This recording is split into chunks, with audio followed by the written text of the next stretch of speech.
Liderii Alianței România Dreaptă vor ca doctoratele politicienilor să fie verificate după ce în ultimele 6 luni au apărut 3 cazuri de plagiat în Guvernul României. Declarația aparține președintelui EduCer, Ștefan Vlaston, care candidează din partea ARD la alegerile parlamentare din 9 decembrie. Vă reamintim, un cotidian german a semnalat un nou posibil caz de plagiat în guvern. Este vorba chiar despre ministrul Educației, Caterina Andronescu, care însă a negat acuzațiile. ARD va propune analiza tuturor doctoratelor politicienilor.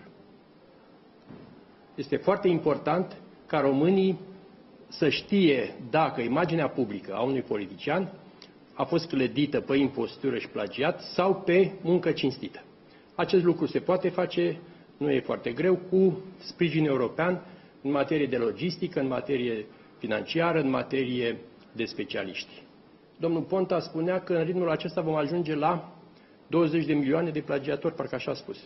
Nu, domnule Ponta, nu suntem toți hoți. Ștefan Vlaston susține că acuzațiile de plagiat aduse politicienilor români decredibilizează mediul academic românesc pe plan extern. Avem cuvântul doamnei Andronescu versus cuvântul a 6 specialiști de marcă de la universități celebre, universități importante din Marea Britanie, America, Canada, Germania.